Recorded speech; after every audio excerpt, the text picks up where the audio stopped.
Hello and welcome to the Unusual Fruit Garden. So today I'm going to be converting a full-size whiskey barrel into a planter. I'm going to be planting this mulberry tree. As you can see, I've got a good sized mulberry tree here.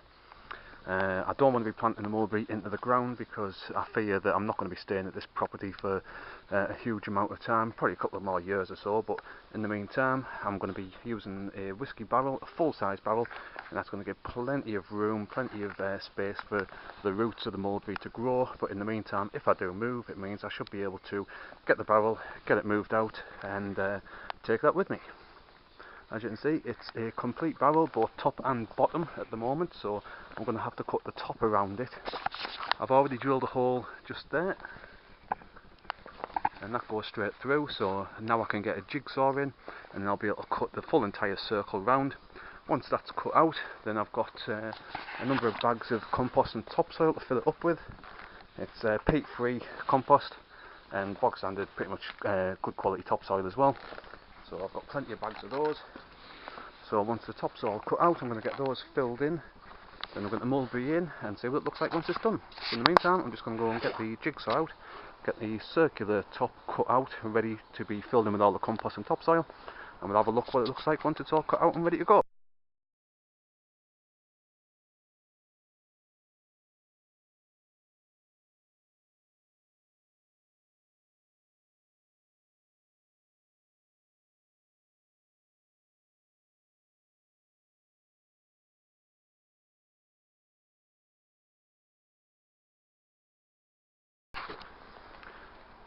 Right, so as you can see, that's the top cut out. It was a hell of a actual cutting job to get it out, but that's it done now. So actually the smell coming out of this barrel is absolutely lovely. It just smells of pure Scotch whisky. It smells very, very nice indeed. So you never know, hopefully some of the oak from the whisky might even rub off into some of the mulberry. So you never know, might have some whisky mulberry berries coming up. So that's a good sign, but as it smells absolutely lovely, this barrel. Yummy. Right, anyway, so that's the top cut out of the barrel. So now we're just going to start filling it up with all of the topsoil and compost from down there, and then get the mulberry planted. Now to allow some drainage on the barrel, I'm just going to drill some holes. I'll probably be putting them in the side rather than in the base, because that might even allow just a small little water reservoir at the very bottom. If we drill it straight through the bottom, water's just going to run straight through. I'm not on about keeping a huge amount of water, maybe just an inch, if that, just above the actual bottom of the planter, and then it just means that as water does go through, it's at least going to have some area just to catch and retain some water, rather than just all draining straight through and drying out straight away. So I'm going to dot some holes going around the side and get it all filled. Right, so I've drilled 6 drainage holes going around the bottom of the barrel now. I've also removed all of the other little bits that I couldn't actually cut out with the jigsaw, just as I say, the bits going around that actually sat inside the rim of the barrel.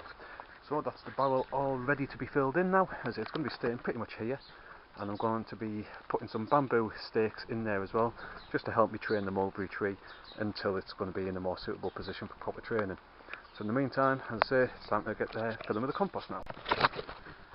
Right, so I've almost finished filling the planter. It's taken 2 125 litre peat-free compost bags. It's also taken 2 35 litre topsoil bags. I'm about to plant it in and then put one final 35 litre topsoil on the top.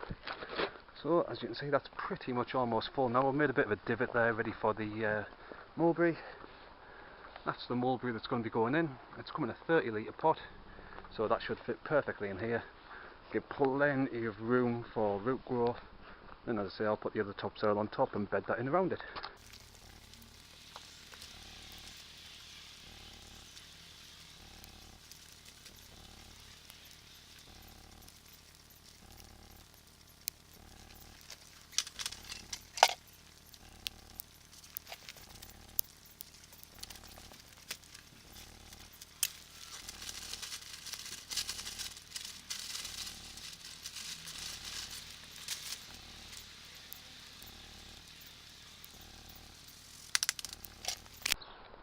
Right, so there we go. That is a full-size whiskey barrel, full-size barrel, cut open at the top.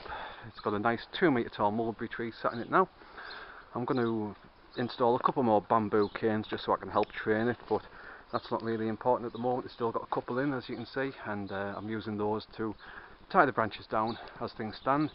As I say, some of these just need moving up just that little bit because I've just put the poles that little bit deeper into the soil. So I'm going to drive those further down, fit another couple, 2 more as well, just to help me train the tree that little bit more as well. But there you go, that is my full-size whiskey barrel turned into a planter for a mulberry tree. Hope you found the video useful. If you did, please subscribe to the channel. I'm going to be updating the channel throughout the year, showing everything that I'm growing in the unusual fruit garden. That includes everything from funberry, josterberry, lingonberry, serviceberry, chili and guava, tayberry, blueberry, more blueberry, goji berry, a few more blueberry, a couple more chili and guava, honeyberry, Japanese wineberry, summer and autumn raspberries, a few normal strawberries, and also some pine berries. They're Hawaiian strawberries. So I'm going to be updating the channel throughout the year, just showing how everything's progressing. So as I say, please do subscribe, follow along, and we'll see how the unusual fruit garden progresses. Thanks for watching. Cheers.